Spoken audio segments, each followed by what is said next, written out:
we're gonna see who all hops on this kind of impromptu live stream here. We're gonna see what's up. Let's see here. Let's see who ends up hopping on here.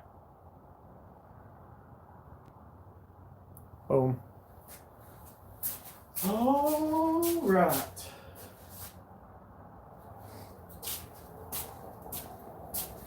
We'll see who says what's up.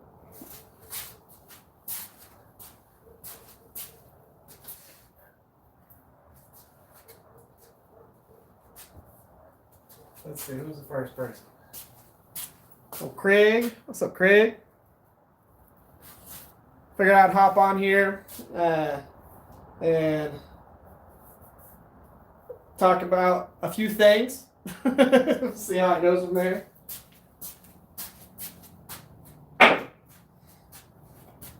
A big old spool of paracord. I think I got about a few thousand feet left of that paracord. What's up, Jason? What's up, Jeremiah? How y'all doing tonight? I was sitting here and I was thinking, you know what? I want to go live. I had Steve Jennings. He asked me. He was like, "Hey, you going live tonight?" And I was thinking, yeah, I am. I think I'm gonna do it. So we are gonna have a live tomorrow night. I'm gonna be forging a knife out tomorrow night. Tonight, I need to really just kind of get y'all's opinions on a few things. So I told y'all that I was going to be extending out the direction of this to do a grinding room. And I was talking to Matt Rich today, and we were kind of brainstorming a few things. And we kind of came up with the idea of maybe, just maybe, my 12 by 12 right here. You know, I took everything out of it because the whole goal was to have that as like a podcast room. But what if I took all of the dust creating things and just put them back in that thing? So I had this whole entire area for forging, have my workbench and everything all over here. I'll be able to still do doors here, but I can actually keep this area kind of dust free. And if it does get dusty, I can just blow it out with a leaf blower, which is really nice. But because I have all my shelves and all my stuff in here, so all of this stuff, packaging things, all of that, I was thinking, what if I go through this shop? I've already got a workbench in there. So if y'all haven't seen that shop in a little while, let's go ahead and take y'all in there. I'll turn on the lights. Okay, I know y'all can't really see anything yet. Give me just a second. All right. There's some of the lights. There we go. So, what's up, Matt? I'm talking to them about the whole making this a grinding room thing that we were talking about earlier. So this right here is the old shop. This is the shop that I did all the beginnings of the channel on. Okay, this is the 12 by 12. This is the workbench that you saw in almost all of the videos. And then I used to have a little peninsula that came out from this wall, which is this thing right here.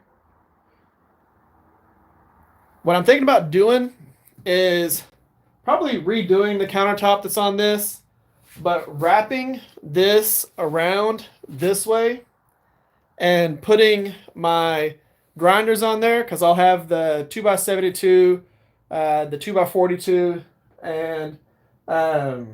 and then also doing my porta bandsaw, drill press, doing all that in here. I'm going to end up putting a doorway right here. On the other side of this wall is the main shop. Yeah, I know. Like this right here, this is where we started out. You know, I used to have shelves up here, the workbench all the way across here, the grinders and everything all right here. Drill press was right over here.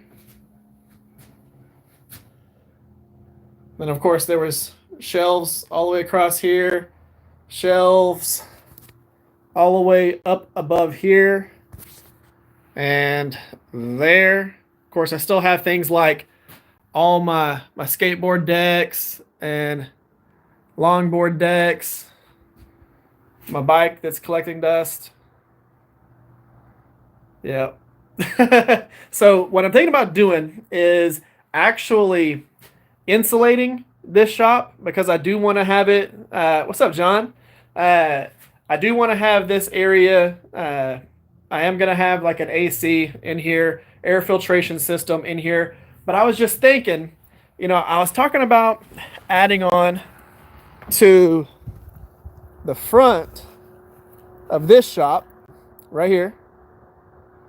I'm closing all that in, putting windows and everything. This already has windows, door. I can easily do air filtration with it. Easily do that. And I can make it to where I can enter this shop from the inside of the other shop. And then it still has an exterior door, all of that. But 12 by 12 is just fine for a grinding room. And why not just make this that? I mean, I already have it built. And to be fair, when it comes down to it, okay, I do a lot of my, by the way, good old backyard. The grass all decided to come in because my grass, for some reason, loves like 50 to 70 degree weather. So that's all the yard looks all good. What's up, Duck Rabbit? So, I was thinking about it, and I do a lot of my intros from inside this shop. It already has a backdrop. I could easily just put a desk in here if I wanted to and keep this shop as a clean-ish area. Whenever I'm forging, it doesn't create a bunch of dust. It does create forge scale on the ground, but it's easy to sweep up. And again, I've got the big bay doors. I can easily just blow stuff out. What's up, man? How you doing? So I'm just thinking that maybe instead of building out on outside this doorway, to just go ahead, instead of, again, for people who are new to the video or new to the live stream, I was debating on extending out here, closing in this whole entire pad, and making this the grinding room. And then myself and Matt Rich were talking today, and I think I'm going to turn this into a grinding room. Because it's already built, it's already got windows and everything, and all I got to do to make it easier to keep clean and insulate and all that stuff is where the little loft space is, I'm just going to sheetrock all the way across that. I'm going to build a frame and an attic, kind of like an attic entry up here. I'm going to build a frame across this, and then I'm going to sheetrock all the way across and finish the sheetrock up to the walls. I'm probably going to take all the pegboard off because I don't need the pegboard in here. I might leave, I'll probably take all of it off. And I can go ahead and bring all the belts in here, do all that stuff, have the grinders, have all of that stuff in here, do an air filtration and call it good. Finally grabbed my 1x30 belt grinder to, yep, that's, what's up, Mule? How you doing? So, I'm getting one of those too. And, so is Matt. So it's one of those things where that 2x42 Grizzly grinder is absolutely awesome, especially for the price and everything. It's like you can't really beat that for that price. But I'm figuring, I'll be able to take this whole entire thing out of here. It was absolutely cool. This right here, the whole point behind this was trying to figure out a way to be able to film and kind of be modular and stuff like that. But if I'm going to move all of this stuff into the shop where it was, then it's going to be, I won't need this for this anymore. So I can use this table for something else. But they had pegboard once, but didn't like the system. I have all the pegboard for all the tools in here. You know, these are all the tools and everything that I had on the pegboard in the other shop. So I don't really need pegboard in that area because, again, it's really primarily going to have all my belt storage is going to be on the walls. And I really just want it to be kind of easy to clean. I don't want there to be a bunch of shelves. You know, you might be thinking, some people might think, well, why'd you pull everything into here if you were going to do that? Because I did pull all the stuff into here and it wasn't really necessary. But deciding to do that got all my shelves that I have in here out of there because I was doing that. If I would have just left it how it was, I wouldn't have had all the shelves in here, all the cleaner storage, all that stuff. So it's just, I think it's going to make more sense if I just have workbenches and then the grinders, the saws, all that stuff that's going to create dust in there. If I just have that, you know, contact wheel or you know, wheel attachments, stuff like that. Being able to do the other arms, be able to do all that stuff, mount everything to the wall, and just leave it as that. I don't need pegboard. I can just do everything, especially because I want to insulate the walls. It's not necessary for me to have, I don't want the pegboard and then there to be fiberglass insulation behind the pegboard. I'm just going to sheetrock the whole upper piece and all that stuff, and we're just going to make it easy. And then I'm going to go ahead and tape and bed the joints so that it's nice and smooth, and then paint everything because it was just sheetrock in there before. I want it to be as easy to clean as possible. What's up, Steve? I weld any fixtures to hanging tools. Little work, but unlimited possibilities. Yep.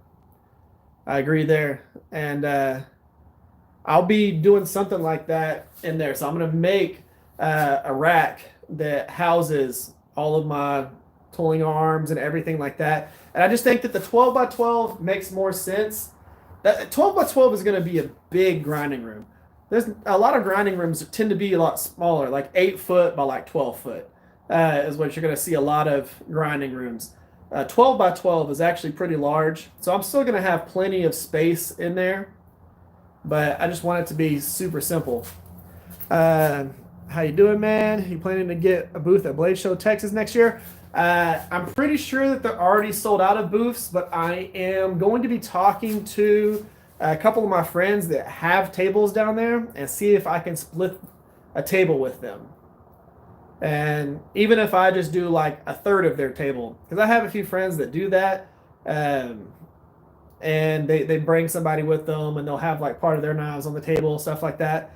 I'm going to see if I can do that with a few people that go to Blade Show, because now that I'm doing this full time, going to knife shows is kind of like a huge part to be able to get rid of a lot of the inventory, especially whenever you have as many knives like I have going on right now.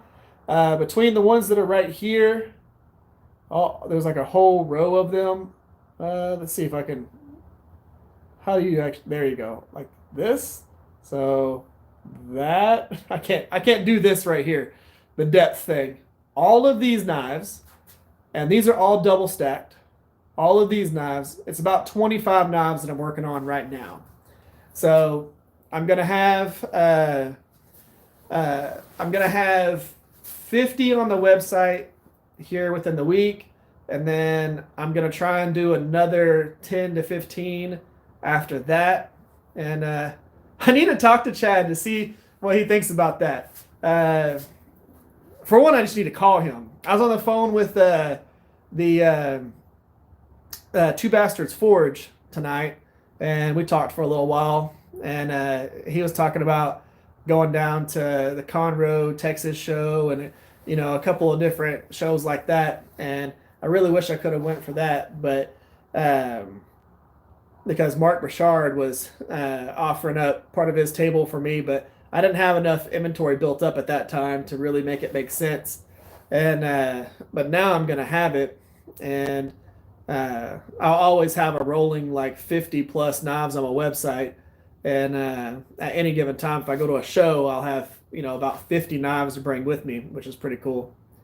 And my website has a point of sale thing to where I can actually do my sales through my website. So if somebody wants to buy something, I can literally go through the website and it does everything for me, which is pretty cool. Good old Shopify doing some cool things to make it worth the monthly fee. Um, and good idea, I think. Get one of those Win air filtration things. So what I'm probably going to do is Matt Rich, he actually did this cool little simple filtration fan thing. I'm going to show y'all that system. So before I go buy a Win system, I'm going to show y'all a way to do it that doesn't cost a lot of money. So we're going to try out Matt's air filtration system that he did in that shop, and we're going to actually see how well it does. So if you want to get an air filtration system that only costs like $25, this will be an option for that. And it'll be a lot easier for you decide to do an air filtration, try it out before you go buy an expensive Win one or something like that. I'm going to show you how to build one that is easy to put together and that does not cost a lot of money. Because if we're going to do stuff in the shop, a lot of the times I like to build the things first and try that stuff out before I go and buy a thing. Same thing with building my 2x42. Built it, and then I bought a 2x72. Stuff like that. So when it comes down to it, a lot of my thought process, again, with doing knife making full time has been, how do I make myself more efficient as a knife maker and not as a YouTuber? Because for the longest time, I was a YouTuber that made knives, but trying to think through the thought process of switching from YouTuber mode to knife maker mode has been interesting. Being able to go from focusing on camera angles to being able to focus on productivity within knife making has been a huge shift for me. Because I've always been thinking through, how do I get the best camera angle? How do I get, everything set up right so that I can film it and do things like that? But filming videos while knife making takes up a lot of time, and it doesn't make you an efficient knife maker.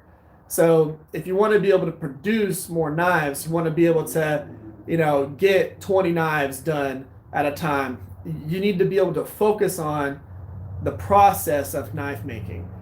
And there aren't a lot of people that do videos showing that. A lot of the times when you watch YouTube, you watch builds. You watch them make a knife, but they're just going through the motions of making the knife, filming, doing the highlights, the cool, flashy, sparks flying this way, fire, grinding, hammering, and that's all you're really seeing. But it is good to be able to figure out. Yeah, I've been full-time knife maker for 2.5 weeks now. And it's one of those things. Test dashing while I'm watching. Heck yeah.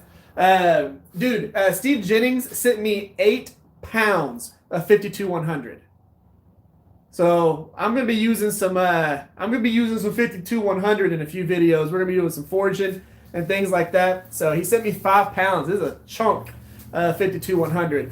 So a lot of the things that I've had to think through were efficiency, and it's just thinking through the process of how are you going to time the steps within knife making so that you're not sitting there wasting time. Because you need to be able to you need to be doing a knife making step while things are drying. So when you're gluing up, you need to be grinding bevels or thinking that stuff through has been a little bit of a learning curve for me. Or whenever I'm doing heat treating, things that I need a big quench tank.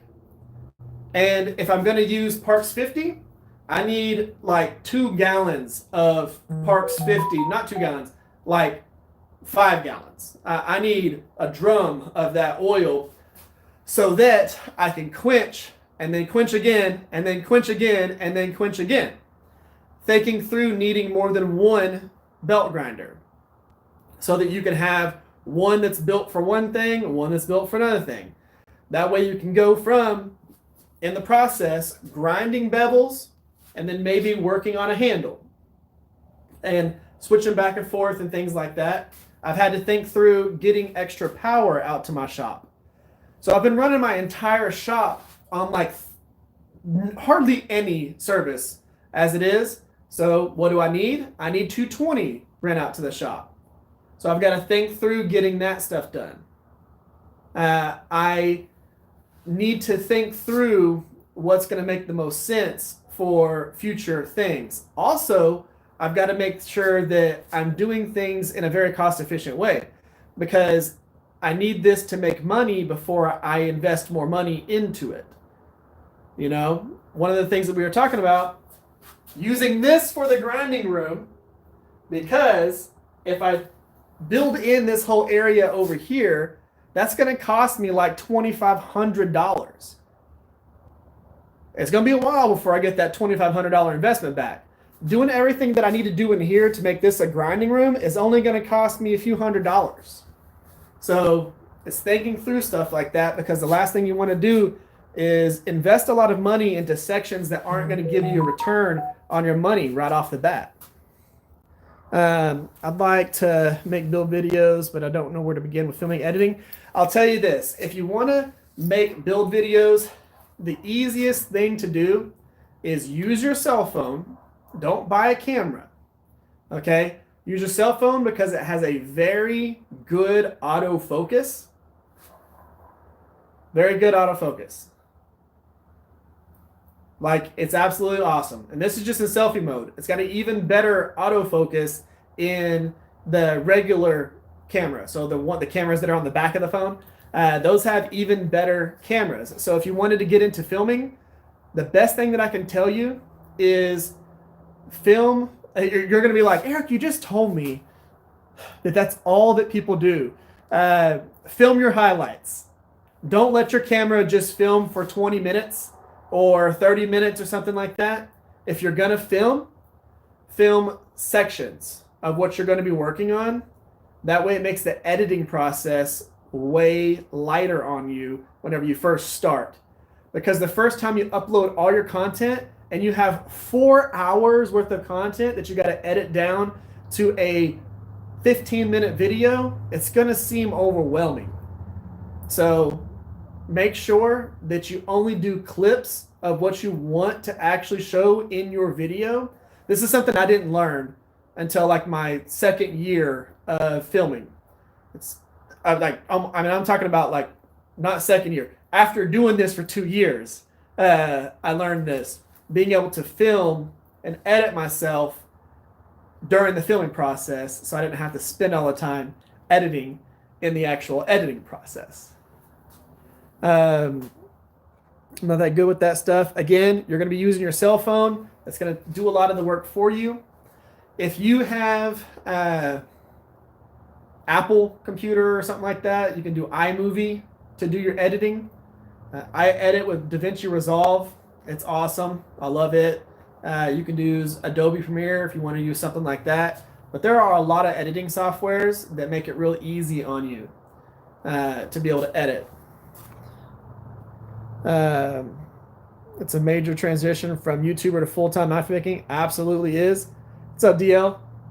I guess technically, what's up, Nug? And then that's what I was thinking. I didn't know how that works. I've tried that. I forget to turn the camera back on. I'll tell you right now, my biggest issue is not turning the camera on, it's turning my mic on. Because one of the things that I did this year was I got an external mic for my camera. And remembering to flip the switch to turn the mic on is like the bane of my existence. Because I'll do like a whole entire section of filming and it will be dead silent. So then I've got to go through and try and refilm that whole entire thing again, and it sucks. So that's the biggest issue that I have right now is remembering to turn on the mic. Or whenever I'm sitting here, and you'll see this in a lot of videos. So I'll have the camera set up, okay? I'll have the camera set up, and that bad boy is like this angle or some angle like this, and I'm sitting here grinding, and what's happening is I'm working here, but for some reason, the camera focuses on this wheel. So this will be blurry. This will be perfectly in focus. And I'll sit there and grind for like 20 minutes and realize, well, damn it. But this wasn't in focus at all. It's just like blurry. So the nice thing is your phone will automatically take care of that for you. So if you're wanting to get into YouTube or something like that, the easiest thing to do, just use your phone. Do not try and get super fancy or anything like that. I bought a camera from a lady down in DFW, Dallas Fort Worth area, for way cheap, and that's how I started my channel. I will tell you this: if you want to get into YouTube because you want to make videos. Don't get into YouTube because you want to make a lot of money. There are a few channels that do make a lot of money off YouTube. I am not one of them, but I do this because I like communicating with y'all. I like imparting whatever knowledge I've learned throughout this thing with y'all. And I like doing it without it being behind a paywall. There's a lot of things that knife makers want to teach fellow people who are getting into knife making, but a lot of the time there's a paywall that you have to jump through in order to see what that is, to get that knowledge and to get any of the, how we think through thought processes of coming up with profiles, making our knives, the nitty gritty of things. They put that behind a paywall, and not everybody who's getting into this hobby needs to be doing that. So I like to keep a lot of this knowledge and information as free for y'all as possible. And I just like talking and hanging out. So that kind of works out. I just filmed the whole thing through. Get in the groove and just work. Don't even worry about the camera. It makes editing tough. Yep.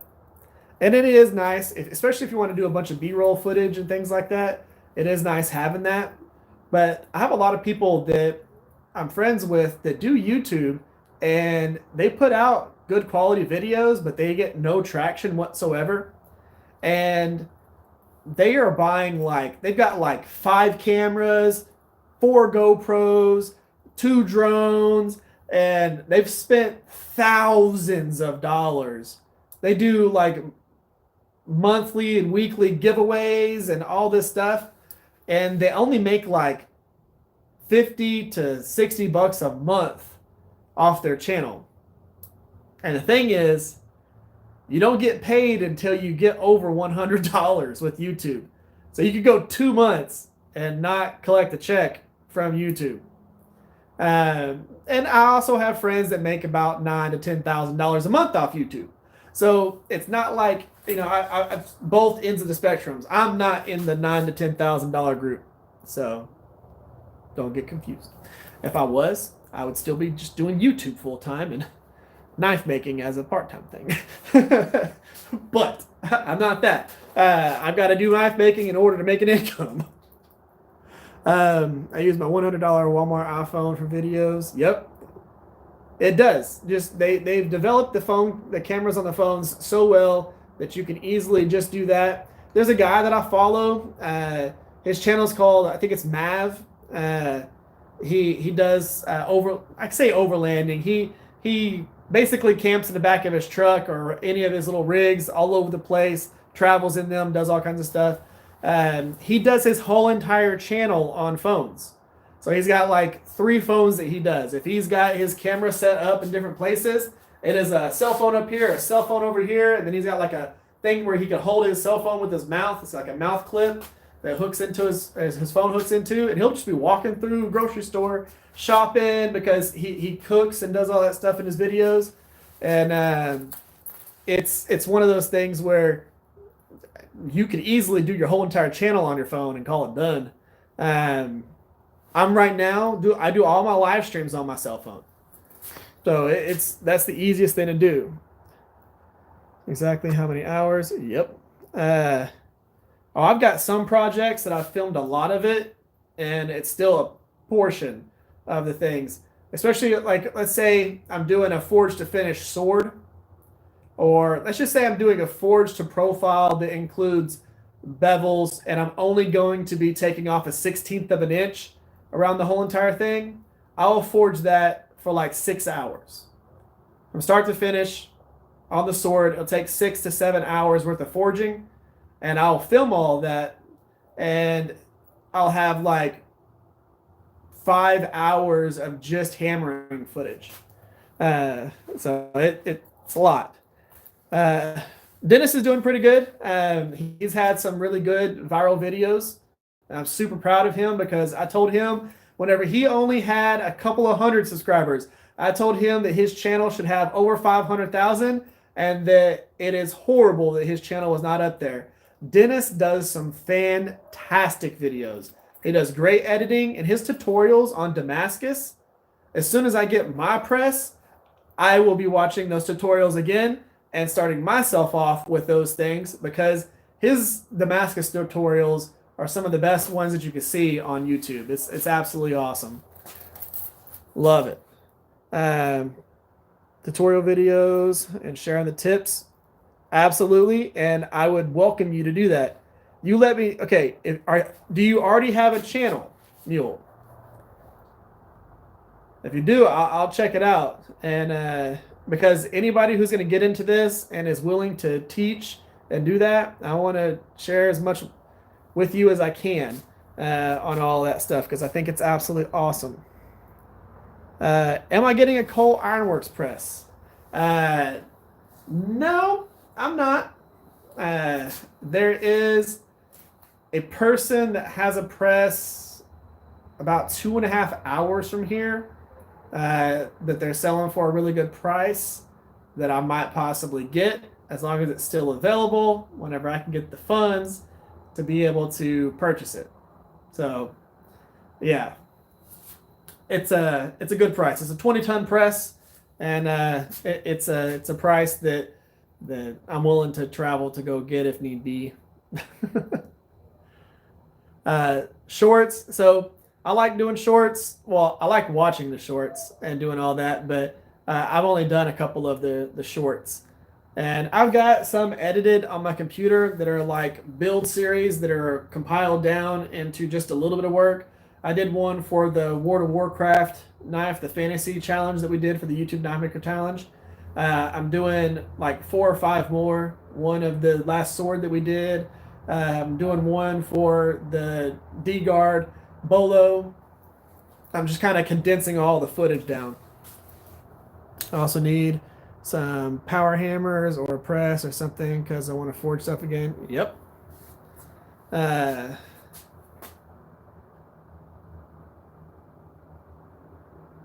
Yeah, I'm gonna go check out Mule stuff after this so that I can actually, see what you do. That's gonna be cool. Yeah, 20-ton press. I'm not doing anything super crazy. I've got friends that have like 50-ton presses, and I don't need that. I mean, who doesn't need a 50-ton press? But for me, I'm getting a power hammer from Mr. Steve Jennings, which is gonna be pretty cool, and then the press as well. So we'll see how that goes. That'll be 2 helpful things. Now I have some people that have said, that they were worried because if I go ahead and get a press or I get a power hammer, it's like, are you just going to start doing all your forging with the power hammer or press? And no, I'm not. The press is primarily going to be for doing Damascus and things like that. Same thing for the power hammer. There will be times whenever those things will make it a little bit easier on me, but I'm still going through my whole entire process of improving my forging beyond where it's at right now. Am I comfortable forging anything? Yes. Yes, I'm very comfortable with moving material. Y'all have seen me do it. Take little bitty pieces of metal, turn them into full-blown knives. That's one of them right there.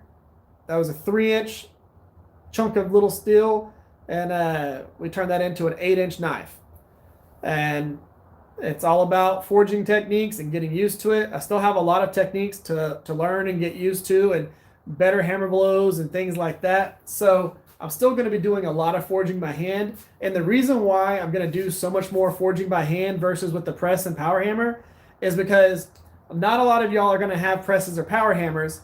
And if I'm teaching techniques, it's going to be me doing it with my hand, hammer, anvil, because that's something that has a low barrier to entry for people to get into blacksmithing. Get yourself an anvil, get yourself a hammer, get yourself a pair of tongs.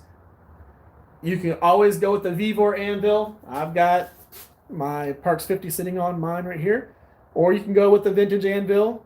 You know, you got a lot of options. You can go even the Harbor Freight direction or something like that. And the way that I think about it is if I'm teaching y'all, me doing a ton of work on the press or a power hammer is not going to show y'all forging fundamentals and techniques. I love Jason Knight. I love watching his videos, but whenever he's doing his thing, he's just like, okay, I'm going to forge and hammer this right here. We're going to do this. We're going to do that. And then he's like, and then we're going to go over the power hammer and then we're just going to get a little flat with the press. That doesn't help y'all at all whenever you have something like that. You really need to show all of the hammering techniques, because there's a lot of people that can have that. Not many people are going to go and spend, $7,000 to get a power hammer and press to be able to do that particular part of it. Although I do love, I've learned a lot from Jason Knight with the way he forges and things like that to get things into places. And same thing with, I'll tell you, prime example of who I really like watching him make knives is Neil Kamamura, because you'll see him, and even though he has a press and a power hammer, he'll just sit there and he's just swinging away and actually forging out a lot of the stuff that he's doing. And I love that aspect of his channel. I wish he would put out more videos, but I think he's got slightly less subscribers than me right now. Neil does. Hopefully he'll bump it up. Let's see here. 213 with like 85 to 90 videos, but I'm pretty mostly long form. And heck yeah. And then Duck Rabbit 240. Okay, so I'll tell you this. It's one of those things, like if you're getting into doing YouTube, one of the easiest ways to grow your subscriber count is do shorts. So one of the guys that was in the Samurai Challenge, he gained 50,000 subscribers off of like 2 shorts. So he had 2 shorts do pretty good, and by pretty good I mean they hit like 20 million views on there, and he got 50,000 subscribers off just shorts. He's only got 70,000 subscribers or something like that. So like 50,000 of them came from shorts. All right, so that's an avenue to really think about doing. I have, and that's the reason why I've got a few of them on my computer that I'm working on right now. Because I really want to get over 100,000 subscribers. I think short vids are way more popular. I'll tell you what, you've got shorts. That's a thing that YouTube is pushing because they want to compete with TikTok and Instagram. So they're pushing shorts, and the algorithm changed a little bit to where they are promoting videos that are technically between 5 and 8 minutes. 10 minutes is kind of like the max. If you're putting out 20 plus minute videos, they're not really pushing those. They're pushing with their algorithm videos that are between 5 to 8 minutes. That's one of the reasons why I decided to do some of the daily vlogs where I'm kind of showing y'all what I'm doing, you know, in the day, and it'll be grinding or something like that, because I want to put the education in there, but I want it to also catch the algorithm. Now, the downside to my videos is I talk, and in order to get viral videos, you almost have to shut up and not say anything. But for me, a lot of this is based on shop talk.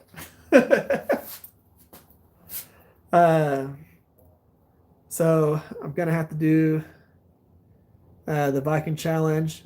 Yep, I agree. I can explain why this is the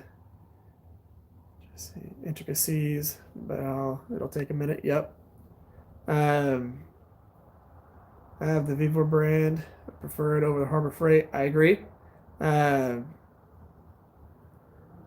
So I think that the Vevor anvil is way better than the Harbor Freight anvil, and the big reason behind that is the face on the Vevor anvil is absolutely awesome, and I love it.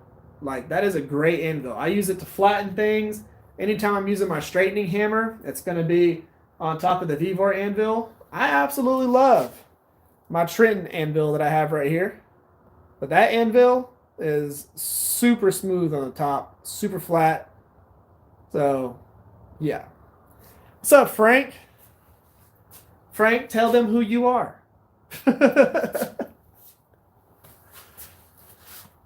And so the things again that I've been thinking through is all kinds of different stuff within doing knife making. And I'll tell you, again, if you want to get into the YouTube segment of this, I really want y'all to understand that there are other ways within knife making to help push your brand that are better than making long form YouTube videos.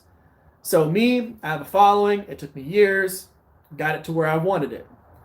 But for the way that I think about this, you can do Instagram, you can do TikTok, you can do YouTube Shorts. That's kind of the way that everything is going. Doing long form is something that you got to put a lot of work into, and it really needs to make sense for your brand. It's the easiest thing that I can say. Let's see here. We're Trenton 189. Flat, but seriously chipped. Luckily, whenever I got mine, I only have slight chips on the other side over here. The top is really crisp. Horn is nice and tight. And then this whole entire side super crisp. This is the corner that I have rounded to match my my good old hammer that is right there that came from Frank, Two Bastards Forge, that I have matched up to do my bolsters. I have it rounded for our integral bolsters. And that's a 170 pound. So that's a 170 pound Trenton. Okay, so long form videos are generally better for view sub ratio. Yes, they are. But shorts are so many more views that they get more views per video for long form than long form. Yes, they do. Shorts are generally way too quick for stuff. Now, the shorts are nice because people do subscribe to those, but the subscribers that you get from shorts are not dedicated subscribers. They subscribe to you, and then they kind of do this. But they never come back to here to watch you again. So you get the fluff to your numbers, but they're not like dedicated watchers. So yes, Frank, I do something special to go with your Two Bastards Texas Smithy. The Frank is awesome. So the Two Bastards Forge, the people that I get my awesome straight peen hammer from, right there. So short subs don't always translate to long form subs, correct? If you want to do long form, then do that, correct? Your short subs won't watch your long form videos. Yep, I agree. And yep. And yeah. Yes. So what Duck Rabbit said right there. Again, if you want to get into this to be able to push your brand, I've got a great friend named Chad Kennedy. He makes some of the most beautiful knives you will ever see. He is not very good at filming himself. He's not very good at putting videos out. But if you ever look up, it's Chad Kennedy Knives on Facebook, just Chad Kennedy Knives. He does this awesome like scroll work on his handles that have like silver inlays and all of this stuff. He makes his own pins, like actually pins and domes the heads, and does all of this insane work. Chad Kennedy Knives. He also has a YouTube channel. He's a metal fabricator by trade, makes awesome stuff. Some of the best feather Damascus you'll ever see. His issue is he wanted to get into YouTube to be able to push his brand, but his Facebook presence, he's got a huge following on his Facebook page, and it's thousands of people. And he didn't really need YouTube, but he kind of wanted to get into it because it has been successful for me. And it takes a lot of work to get into this. So I just don't want people to think you're just going to get into it and instant success. That does happen. Some people, that works. That's why I say just use your cell phones and film what you think is cool, and then put that stuff out and see if you catch traction. I figure that the vast majority of subs don't even see my content. A lot of them will not. And then I'll be getting one from Frank. Heck yeah. That's what I'm talking about. Let's see here. What's the lowest CFM fan needed for a ribbon burner? So you can actually go to housemade.com. I think it's housemade US or housemade.us. Anyways, housemade, just type that in and it'll pull up. Brian House. He has the Apollo Forge. He's got a lot of his plans and a lot of the things that you would need on it. And he's got fan suggestions and things like that, which are really cool. But if you look up on YouTube ribbon burner, you'll see people that have ribbon burners as small as this right here, and you can see what fans that they're using on theirs. But you can use a pretty small fan. The big thing is just being able to dial in the amount of propane to air.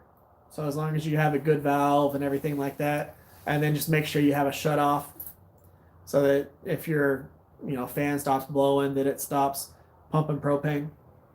But I haven't decided whether I'm just going to build a ribbon burner for mine or whether I'm going to just buy Brian's ribbon burner and then build my own forge around it, because I build all my own forges.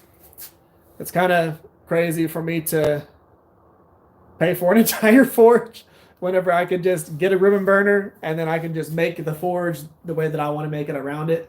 I think I'm going to talk to him about that, and that way we can kind of do a little collaboration or something. Yeah, so Dennis Tyrell, he actually does have a video on a ribbon burner, and you could watch his video and you could probably see exactly which fan he's using and probably go with something like that too. That's a good point. Find Shorts, get my subscription, but more like to their videos and not sold completely until I see. Yeah, I agree with that. I plan on making a lot of Damascus, so we'll need it extra hot a lot. Yeah, the heat does really, really, really matter. One of the things that that Brian has came up with is that little plate. I say plate, but that little shelf or whatever you want to call it that goes inside of his forge. Instead of using a hard brick or a soft brick, he's got this cool little tray that kind of works its way into there on the bottom, and you can use it. And I'll tell you, if you're going to get into doing Damascus, you're going to do even more Damascus than you do right now, just soak it in kerosene before you go into the forge, and you won't have to use flux. You can do kerosene, diesel. Some people would do WD-40. I use kerosene on all mine. That way you don't really have to use flux, because flux will absolutely eat up the inside of your forge. Tear it up. So just be mindful of that. No one talks about how big the fan is, though. I'll focus on the builder burner stuff. So I agree with that. If I end up using one of them, or if I end up doing a ribbon burner, I'm going to be giving y'all all of that information. What fan I got, what size tubing, all of that stuff. That way y'all end up knowing exactly what I'm using whenever I'm using it. It makes it a lot easier on you to figure that out. It's the same thing with where I get the fire bricks from. It's High Temp Tools. So I always keep a lot of fire bricks on hand. I can build several forges with the amount of fire bricks that I keep, because if I ever want to change the way that it's set up or anything like that, I can. You know, this is my whole thing. I kind of came up with this. Is this the only forge that has burners like this? Absolutely not. But this is way more efficient doing it this way than it is having them come from the top. And it just keeps the actual flame from not focusing on the thing that you have in the forge. You're getting the whole entire forge up to temp, as opposed to putting your steel directly under flames, or having to try and hide your steel over to the side so the flame's right here. Mine, the flame goes straight to the top, rolls down to the bottom of the brick, rolls over, and then comes back up and creates a vortex inside there. That's just the way that it just makes sense in my brain, and it keeps me from having to worry about having a baffle or anything in the forge. Don't have to do that. No flame goes directly on any of the steel. And I love that aspect of this forge. That's probably one of my favorite things about this forge, is the burners come up from the top inside there, and then comes from the top, hits that wall, comes down, comes back around, and goes back up. And you can see they're kind of tilted up at an angle. And I actually have a beefier fire brick on this side than this side. You know, this section of this wall over here only gets about 250 degrees, which is hot, but it's not insane or anything like that. And that forge is 18 inches long internal chamber. So 18 inches from front to back.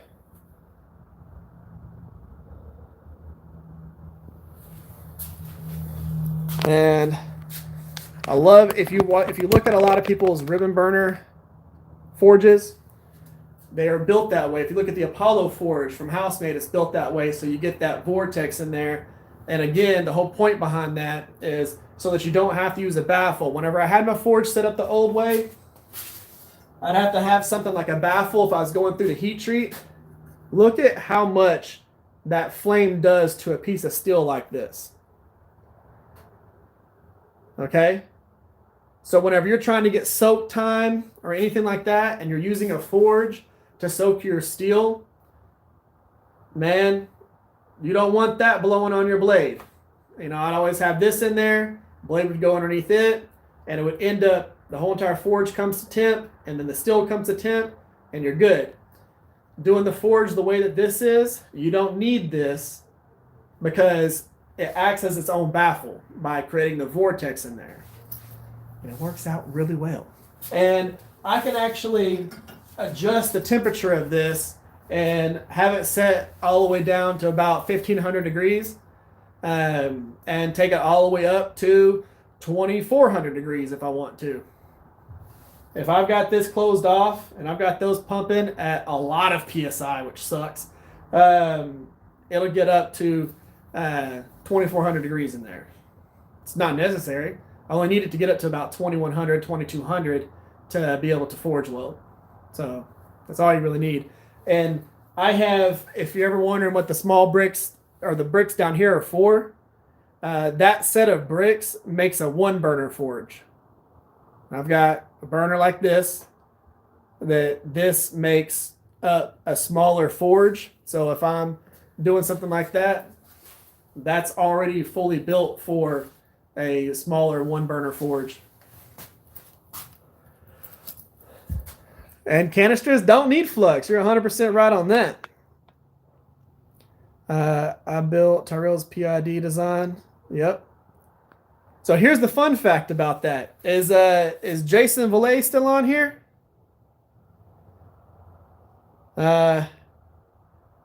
You should ask him about that. So the PID thing, we were talking to Jason about that. Is that Blade Show Texas? We were talking about that. See if he's even still on here. Yep. Was it Blade Show Texas whenever we were talking about that? Because that design is technically Jason's.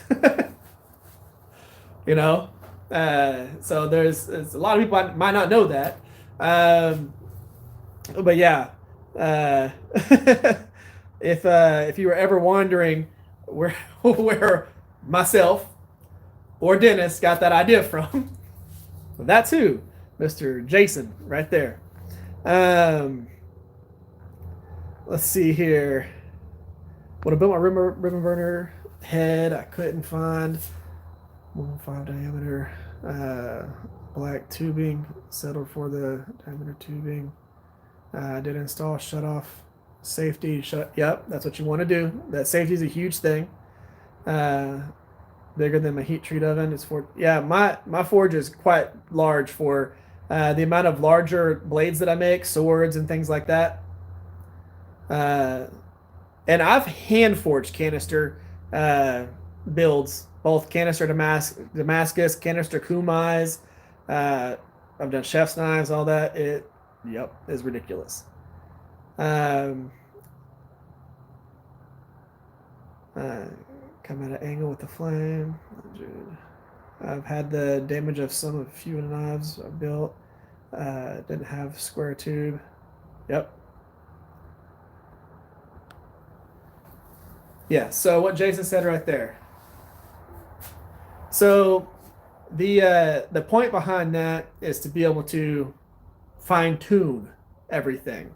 It's what your PID is going to be for. So you'll see some people like Redbeard Ops.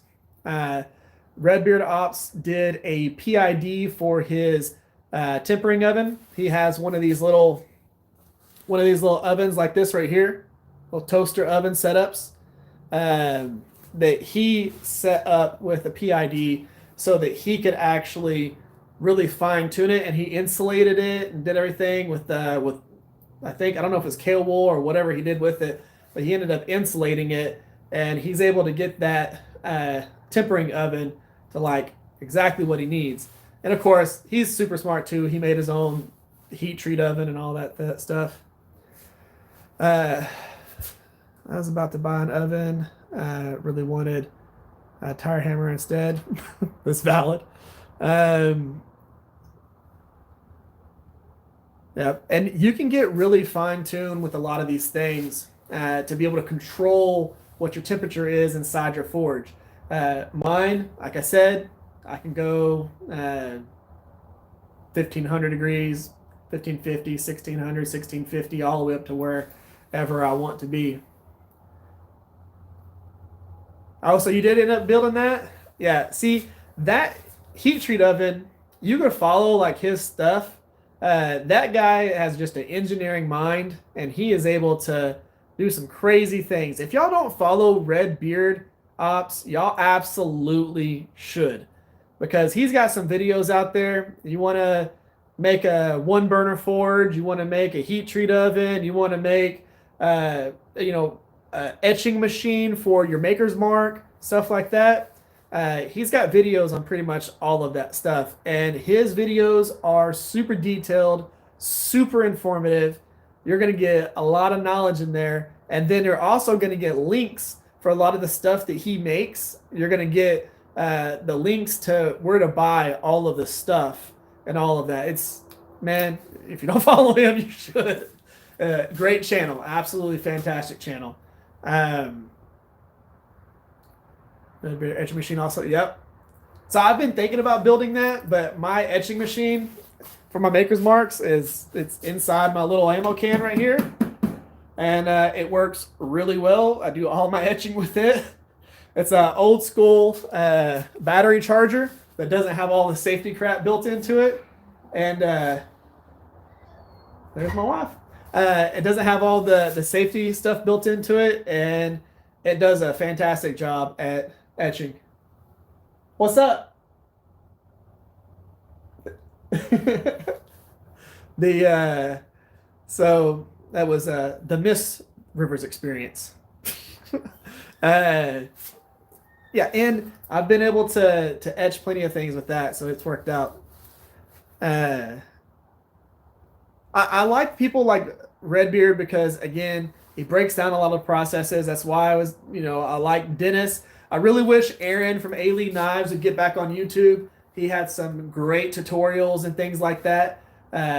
So one of these days, maybe he'll get back into YouTube. It's the same thing like Outdoors, 555 or however many fives is into that thing. I'm happy that he's back on YouTube and putting out videos because he does some awesome educational videos as well. And I'm happy that he's back doing his thing. And I agree. So I have a lot of fun making the stuff to be able to make knives or building the things. Building this shop, and I've got videos on how I built the whole entire shop, but building the shop was a blast. This was fun because I'm working inside the thing that I built with these hands. Okay? And I love that aspect of this. Everything that I'm in right now is all me. So it's awesome having that. See here. Thanks for the sub. Heck yeah, look at you getting subs. Can you spell iCup? Because trust me, I have children and I know where that goes. Although I'm pretty sure that joke or whatever is like 20 years old. My kids probably don't even know. But yes, I can spell iCup. Now, when it comes to a lot of the other things that I think through in this shop, it's building crafty things like we've been talking about here and trying to find channels that teach some of that stuff. And if they don't teach it, that's whenever I go and I'll make a video on it and I'll make the thing or I'll do the thing or I'll create the thing. And I love it whenever people actually go through and create new things on YouTube and make a new, just whether it is the little straightening hammers. A lot of people have been doing those straightening hammers for a long time, but as soon as YouTube actually started going, you know what? So-and-so did a video on that. I'm going to do a video on it. Then I'm going to do a video on it. And now a lot of people know what these hammers are. It's not a boom hammer. It's a straightening hammer.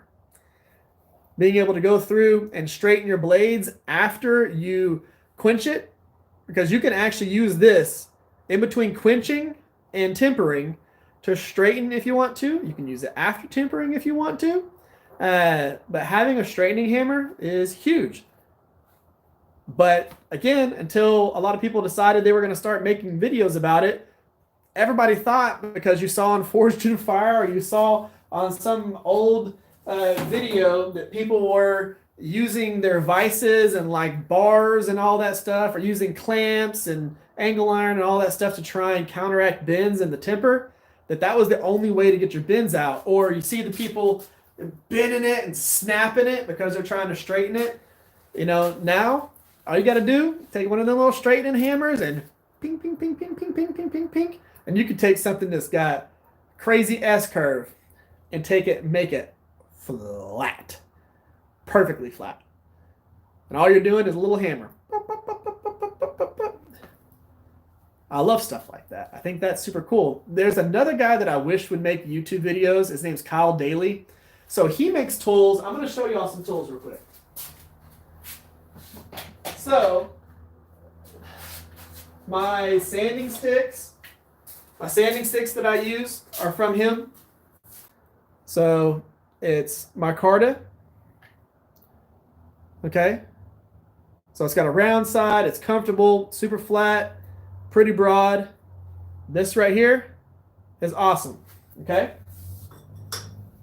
Let me show y'all something y'all probably haven't seen before. 8-inch wheel, 10-inch wheel, 12-inch contact wheel. Whenever you're doing hollow grinds, he actually sells sanders that are radiused for those. You see that? 3D printed. You can swap them out. All that stuff. So whenever you're hand sanding hollows, you don't have to find a piece of, like a roll of tape or some PVC or anything like that. You can get these things and boop, boop, boop, boop, boop, boop, boop, do all your sanding. Boom. And especially if you're using like Rhino Wet, the stuff that comes in the rolls that has the adhesive on the back, like those right there. You can get them in all kinds of different grits. Put those on here. Boom. Little sanding buddy is what he has on there. Sanding buddy. But you can get these little sticks and then you can swap out. All you need is these little guys right here and you can change them out. But stuff like this, I wish that he did videos on that. Kyle Daly, man. Awesome stuff. He's also got a little jig that if you're cutting down pin material that has the measurements of the pin and has the right widths that you need to be able to cut the right lengths to where all you got to do is just put the pin in there, cut it, and it actually collects it in a little cup. Cut it, boop, move it in, boop, move it in, boop, and you can just sit there and push that through as simple as your porta bandsaw. So you can set it up on a porta bandsaw that's right behind the drill press. You can put it on a regular saw, like just a regular bandsaw, all those things. And that right there, stuff like that, I think is absolutely awesome. Stuff that's making it easier on us knife makers, man. A clampwork blades with flat steel and the temper works awesome. Yep. So I did that before I did the whole straightening hammer, and yeah, it does its job. Before I heard that, yep. So I've got a whole bunch of pieces of angle iron that I've flattened and everything for straightening stuff and do all that. I've got them down here. It's one of those things where, again, now I don't have to use it because all I got to do is with that hammer. What's up, Luis? I will tell y'all this. I'm kind of excited about a few things that I'm going to be getting from Two Bastards. And they're actually scooping up one of my knives. So Frank is scooping up one of them. And I love supporting him. They make great hammers. I've told y'all several times. So I use a few different people's hammers. I use, of course, Two Bastards. I use Elijah over at Fire Creek Forge, John Norwood, and then Mr. Wahlberg. I use his hammer too. But the difference between a lot of them is if you're wanting to get a Fire Creek Forged hammer, you pretty much have to get their hammer whenever they're available. And you got to pick out the sizes that he has available whenever he makes them. Same thing with John. But whenever you do the Two Bastards, you can actually get a hammer whenever you need to get a hammer. And I love the finish work on them. So if y'all haven't seen any of these, so it's Two Bastards. That right there is a beautiful hammer. I've used the hell out of this thing. That's the one that I use to do all my integrals. So every integral bolster knife that I do, I have this same radius ground into the side of my anvil so that I can go through and round that bolster into it and smooth it all out. And I'll tell you, it does its job. Because again, if y'all seen the knives that I've done, this bolster is all forged. So everything that you see right here, that's all forged.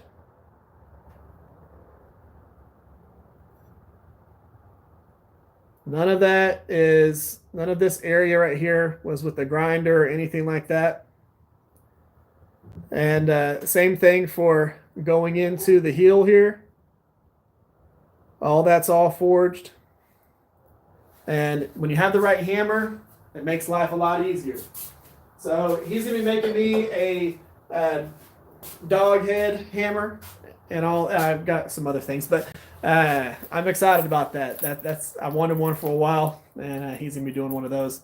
But it's just, using the right tools for what you're going to be doing. I've got another friend that I'm going to be getting a guillotine tool made with, and I think what I'm going to do is I'm going to go to his shop and actually do it, like make it with him, so that y'all can actually see that process.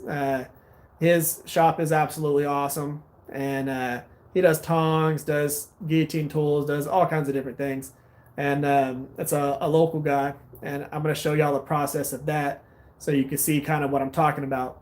But there's a lot of things. Trying to, again, make my life a lot easier within knife making, because doing this, as a YouTuber, you don't have to be super efficient with your time, because filming a knife making or process, or filming a knife making process in general, makes the process a lot longer. So you're not focused on how quick you can do it, because by default, setting up camera angles and everything, it takes a lot of time.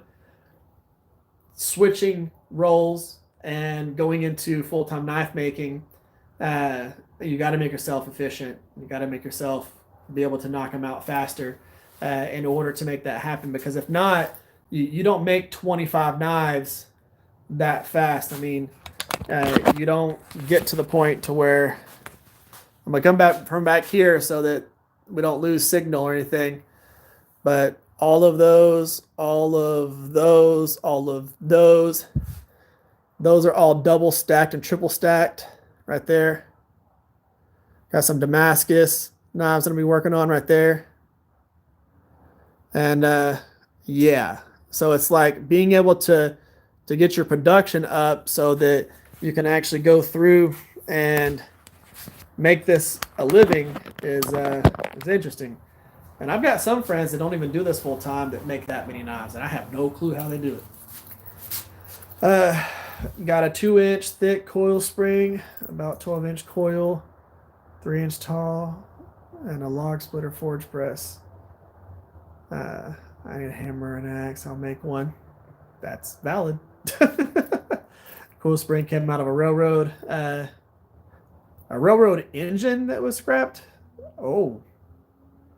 Can I say, hey, babe? What? Listen here. Calm down. I don't know if that's a bruh. It could be a bruh. Could be a lady bruh. Married. Mwah. So, anyways, with that all aside, I am not going to say that to you. Oh. So we've hit that point in the night. Guys, I think that we're probably going to call it about there. Anyways, tomorrow night we are going to be doing some forging. I've got a profile that I want to work on, so we're going to do some forging tomorrow night, and I am going to make a large version of, what's the smallest knife you've made? That guy.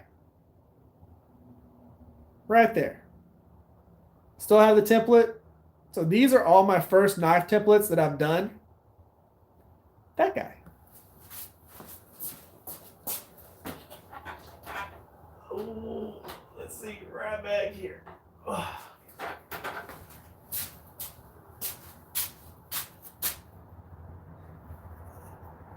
That's a little neck knife that I used to make. That little guy right there. I have a little lanyard on it that with snake knots go through your fingers real well. Little neck knife. Boop. Do whatever you got to do. Click. And it weighed like almost nothing.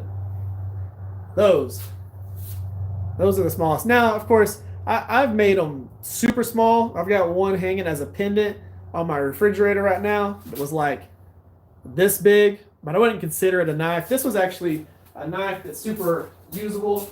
I've got a friend that forges little neck knives out of wrenches. I've had this for a really long time.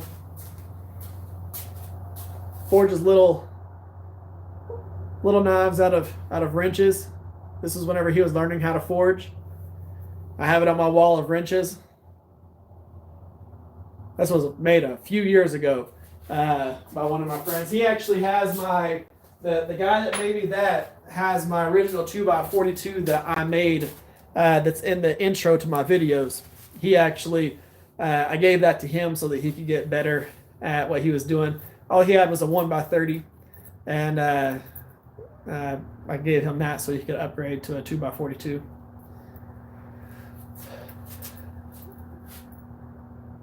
Anyone ever make a patch knife? I don't think I've made a patch knife. Haven't made a patch knife?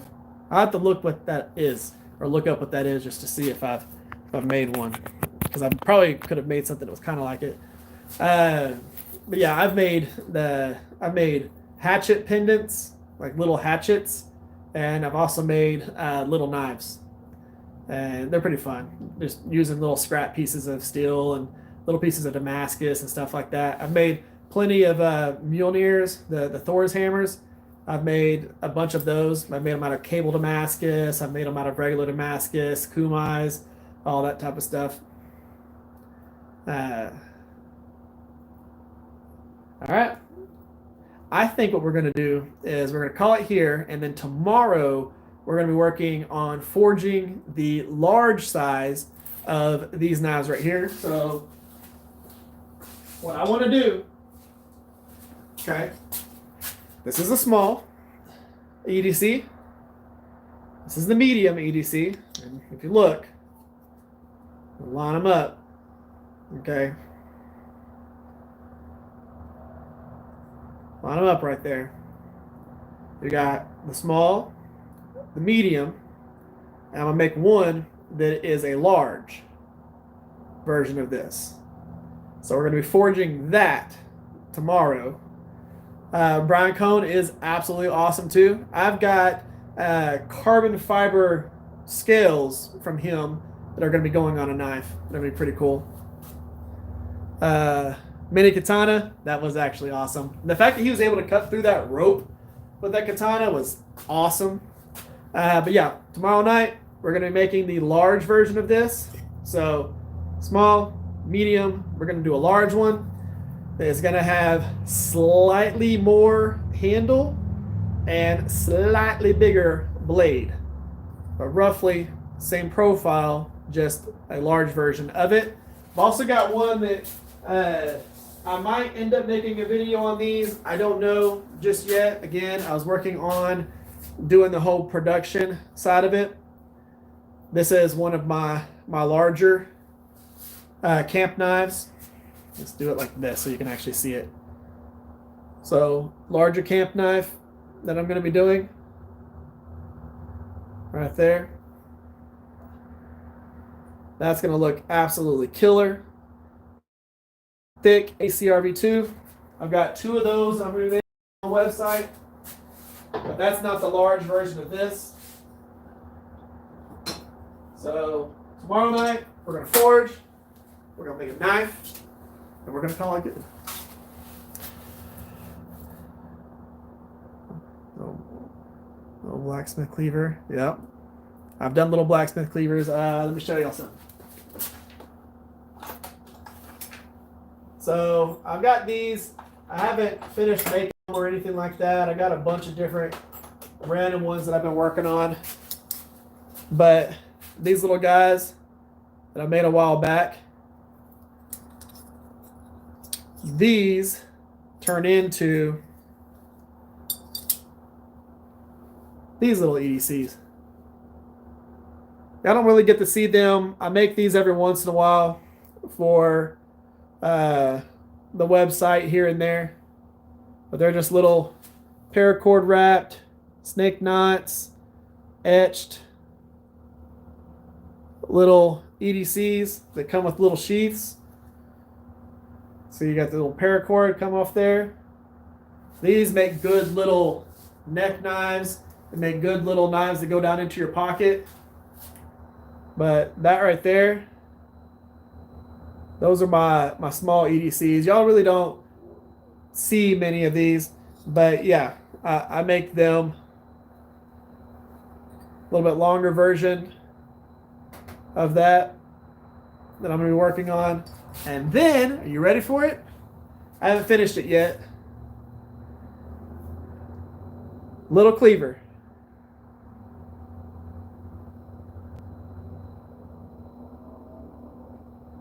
And that thing has a super thin edge on it.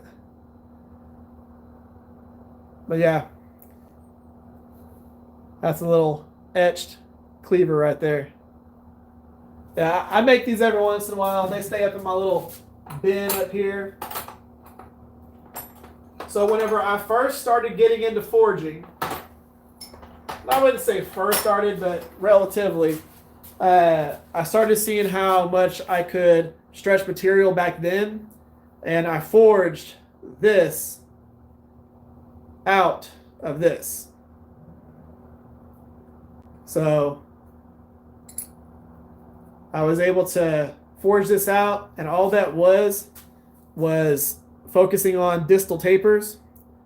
That's a nice thin knife, but thin taper. Everything was forged. You know, of course, like I said, I was still fresh getting into it, but the whole entire profile here. So I had to keep it clean with this as I was forging and extending it. A grinder hasn't touched this at all. This is just what came out after getting it out from this, was that right there. That is super smooth. And again, that was whenever I was getting used to the whole hammering process and planishing, being able to not have a single dent in there. That's when I was like, okay, I think I got this. I think I'm able to do that and forge that thing super thin.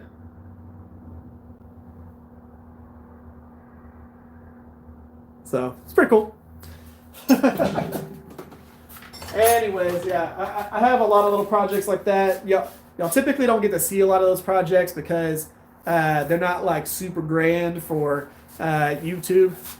So let's see here. Check out the rest of these things, and then we'll call it from there. Back in time, the end of the stream. We'll watch. Yep.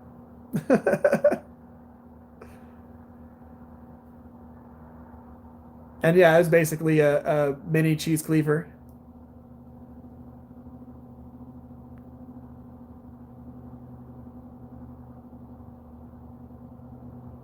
Black powder guys, lead them up. It's awesome. I need a pair of a couple of those mini cleavers with charcuterie boards. I have not, because I don't have a heat treat oven, so I haven't done any AEBL. But Mr. Matt has been working with his. He's been doing them without having to do the whole cryo step, so just doing the heat treat oven, and that he's had success with those. So the next time he comes down here, I know that he should be coming down here to go to the Atlanta show with me. Maybe I'll just have him bring his heat treat oven again, and we can do some of that. I don't think that he would argue. I think he'd be perfectly fine with doing that.